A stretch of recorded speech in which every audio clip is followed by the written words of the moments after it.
I still have his ring. I don't wear it.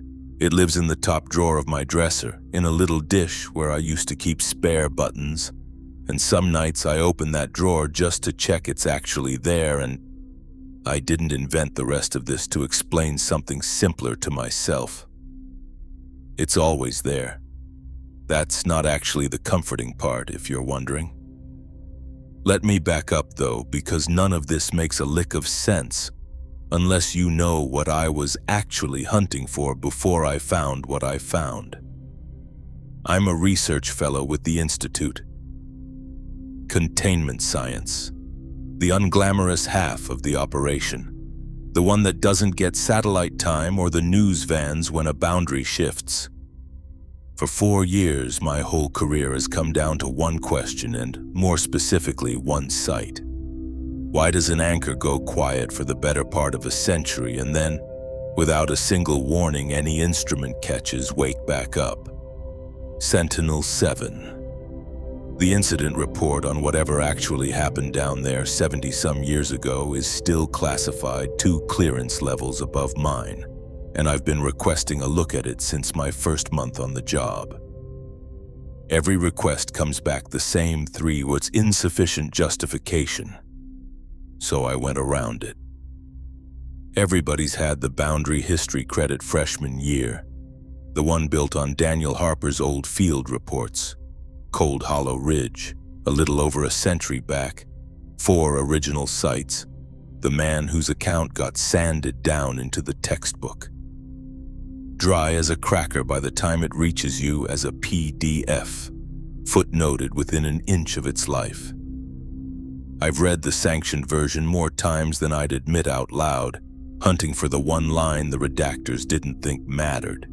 There's a sentence in it, easy to skim past if you don't already know what you're looking for, about a sensor disk that ran warm near him for years before anybody understood why. The published version treats it like a footnote. I'd built an entire unpublished theory on it, that the draw at these sites was never geological at all, that it needed a person. A keystone is the word I use in my own notes because nobody at the Institute will let me put it in a grant proposal. His personal effects, the actual journals, not the sanitized reports, sat behind an L3 restriction for over a century.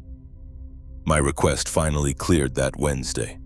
I could have waited for a daytime slot, proper sign-out, a second researcher present, the way you're supposed to. I didn't want to wait. I want that on the record up front, because it's the first decision in this story that was genuinely mine, and I'd still make it again. The box wasn't where the inventory said it would be. Took me 40 minutes walking sub-level B at the Kestrel Falls repository to find it shelved a full aisle off, the way something gets put back wrong in a hurry and nobody ever fixes it.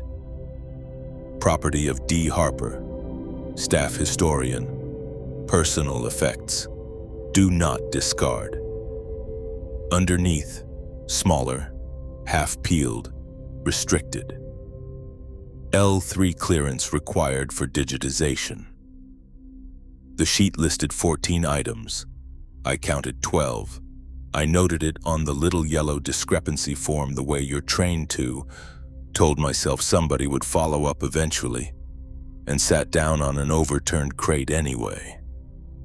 2 missing items out of 14 wasn't going to stop me that night any more than it apparently stopped whoever pulled them first. I'm not giving you the whole box. I couldn't if I wanted to, but I'll give you the shape of it, because you need the shape for the rest of this to land the way it landed on me. 4 years, one journal said, before anything anyone calls the start of it ever started. A hospital record with his name on it and 6 hours he couldn't account for. A woman named Marisol Vega, who read disturbance in the air before any instrument could, and who died in his own kitchen with her eyes on him instead of on the thing that killed her, because in her last half-second he wrote, she wasn't looking past me at the thing that killed her. She was looking at the thing I already was. There was a rule credited to a woman named Halverson, underlined twice in his own hand, like he'd needed the reminder more than once. Look once, answer once.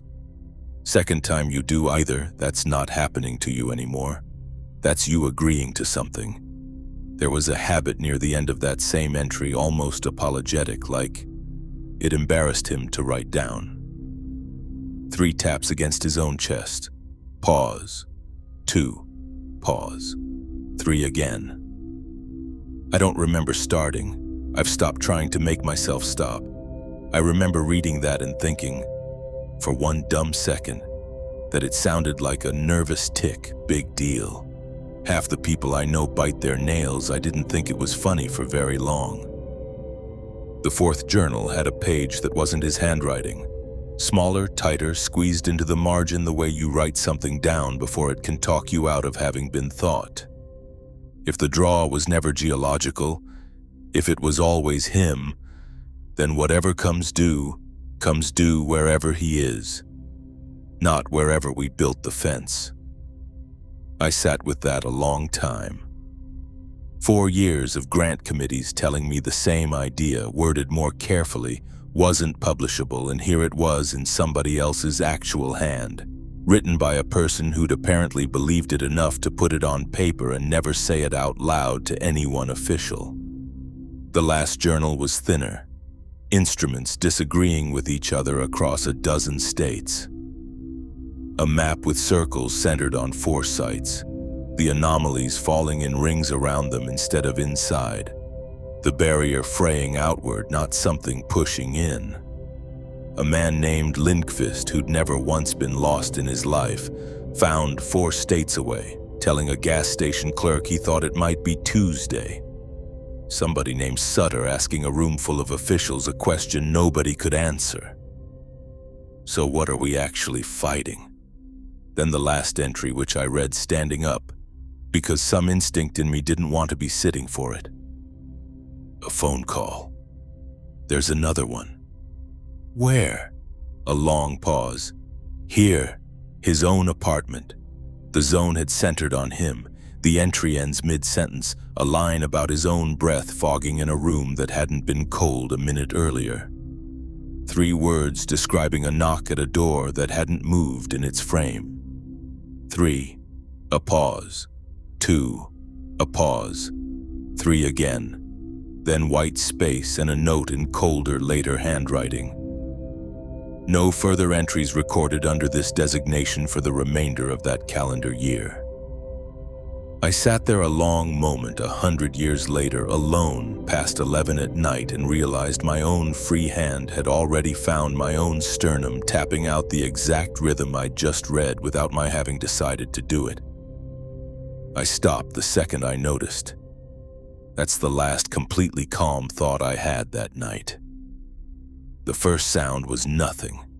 A low groan somewhere up in the ductwork, the building settling the way old buildings do, and I actually laughed a little at myself for how fast my pulse had jumped at absolutely nothing. Harper 1, the disc, still cataloged non-functional, was sitting in my other hand. I don't fully know why I hadn't put it down. Somewhere in the minute after that groan, without my noticing exactly when, it stopped being cold, not gradually. It went from cold to warmer than my own skin in under a minute, uncomfortable against my palm, and a slip of paper that had said non-functional for 100 years was, as far as I could tell, no longer telling the truth. I set it on the crate. I did not stop looking at it. The second sound wasn't nothing, a drag long and low, metal or something like it scraping concrete 2 aisles over. I got up, told myself I was being an idiot, the way you always tell yourself that right before you find out you weren't. There was nothing there. A box lid sat slightly askew that I could have sworn was flush an hour earlier. That was all. Not finding something isn't the same as it not being there. I know that now. I sort of knew it then too, and went back to my crate anyway. My phone buzzed with an advisory ping a few minutes later, the tone you stop consciously hearing the way you stop hearing your own refrigerator. I glanced at it out of habit more than concern. Local boundary variance detected. Source: Kestrel Falls Repository, Sublevel B. Advisory: Monitor. My building, my sublevel. Me, alone in it, past 11 at night, with a dead man's journals across my knees and his sensor running hot on the crate beside me. I called the guard post at the front gate. It picked up on the first half ring.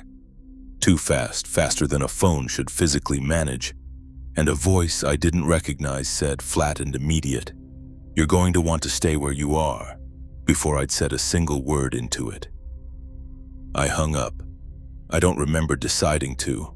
I just remember the phone was back in my pocket and my hand was cold in a way the room around it wasn't. I went for the stairwell door I'd walked through 6 hours earlier. It didn't open. Not locked. I could see the latch wasn't thrown. It simply didn't open, my hand finding resistance where there should have been none. I checked the latch again, and again.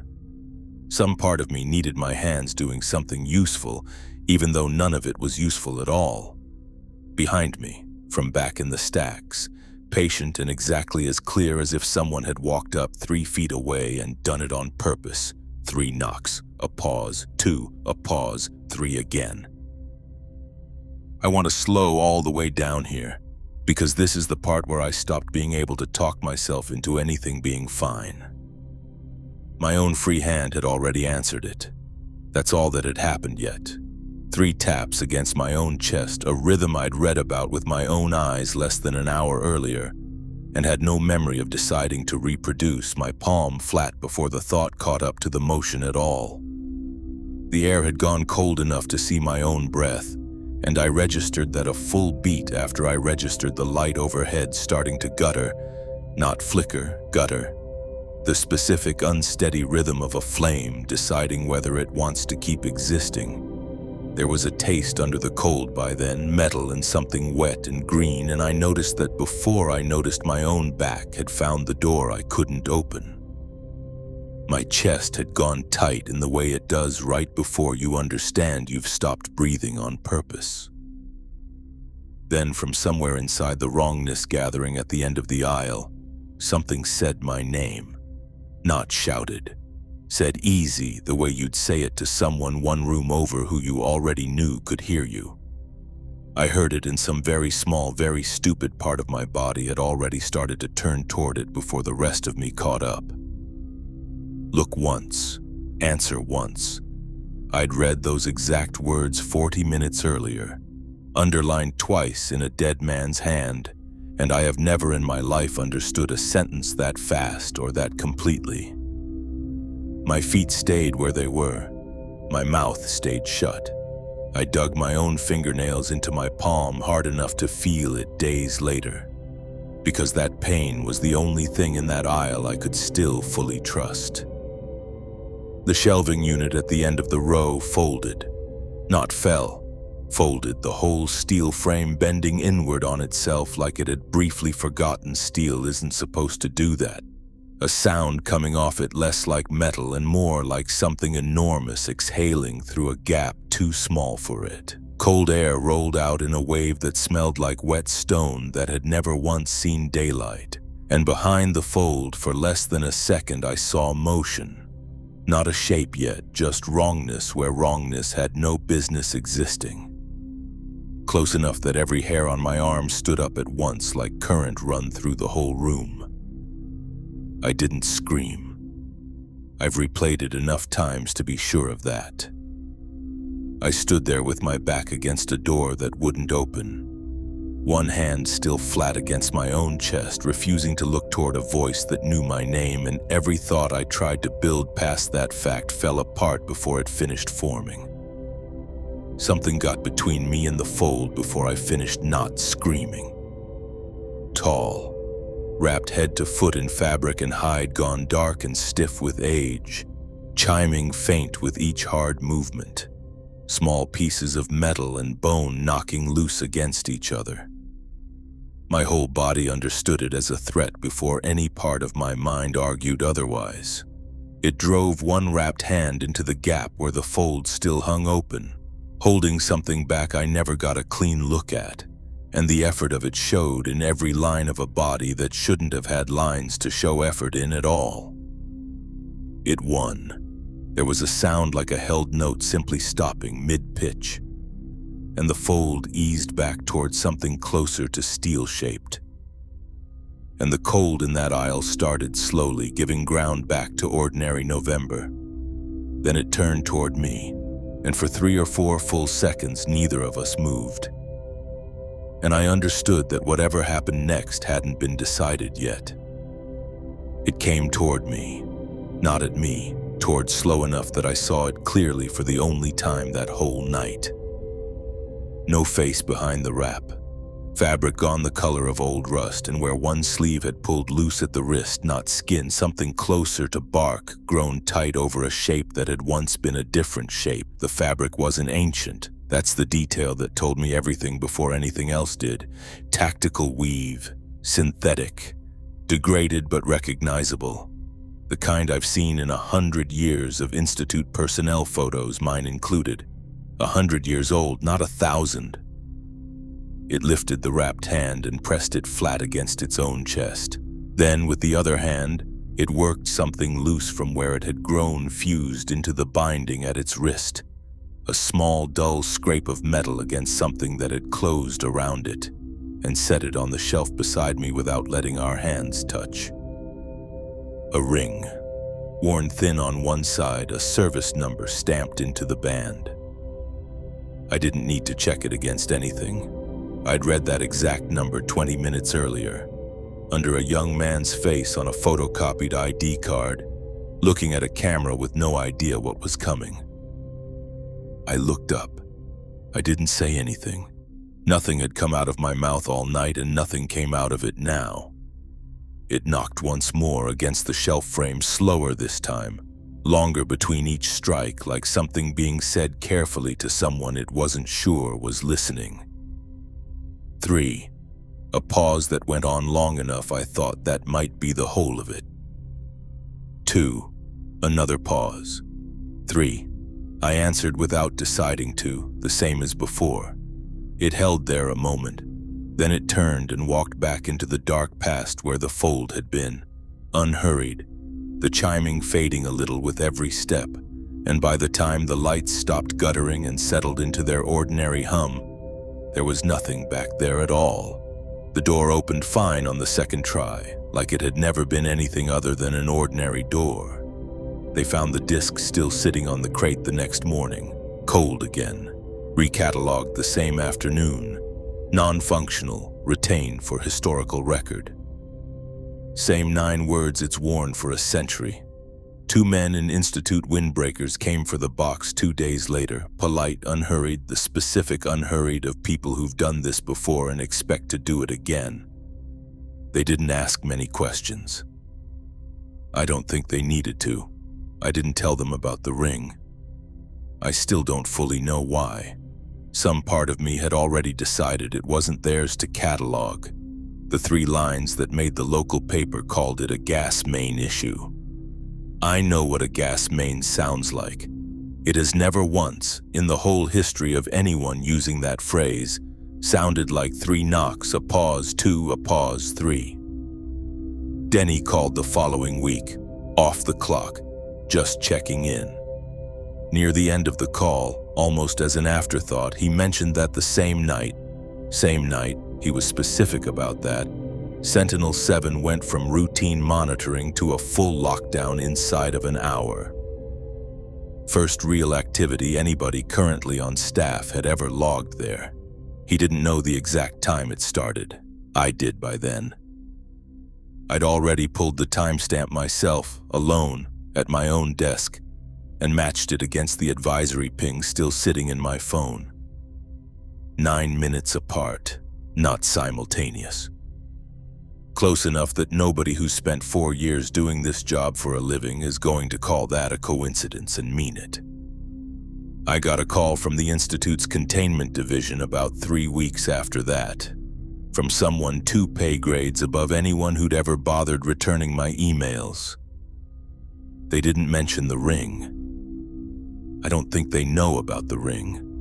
What they mentioned was Sentinel-7 and a resurvey team being assembled for the first time in longer than anyone on staff could put an exact number to, and a seat on it with my name already typed in before I'd said a single word back to them.